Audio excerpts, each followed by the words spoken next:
going home. Last night we stopped, I admit to you, I stopped at Burger King. It's horrible, I'm sorry.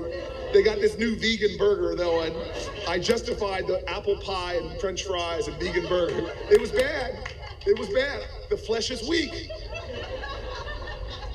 And so this is my confession, I'm off the microphone. I'm driving home in Newark. We have lots of these fast food joints. And so I drive into one of these fast food joints to meet the need and get the large fries.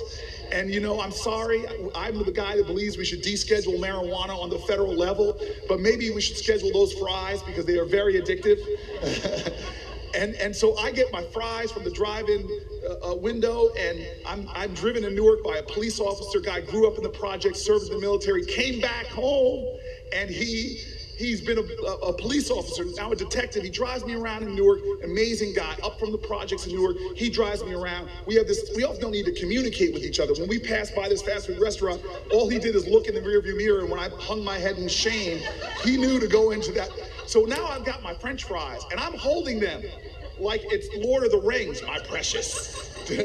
And then we're about to drive out, and there's a man over with his head in the dumpster, head in the trash can, fishing around, and I know immediately what I have to do. I try to live my values, live my faith. I always say, before you tell me about your religion, show it to me in how you treat other people.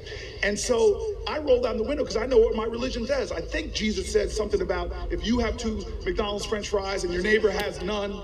I think that it was a sermon on the McMount, if I have it right.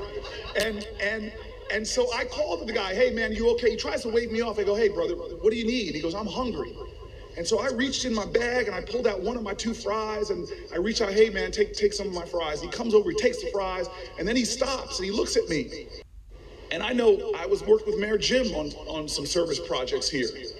And we know this, that sometimes if you're homeless, socks are gold. And he says to me, hey man, do you have some socks? And I'm like, I don't have any socks. I look around my car vainly. I go, I don't carry extra socks in my car. I go, sorry, sir, I don't have any socks.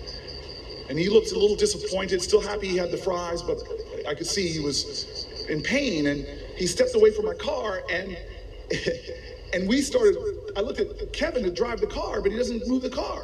Instead, he puts it in park. And I'm like, what's going on? And then he reaches between the steering wheel to his shoes, kicks off his shoes, takes off the socks he's wearing, and hands them through the window. Now, let me tell you, I'm the United States Senator. I'm the guy that talks about love and compassion and decency. I'm 3 blocks from my home where I have socks my mom gave me last Christmas and I haven't opened yet. But I didn't think to take off the socks on my shoes. I tell you this to say simply this.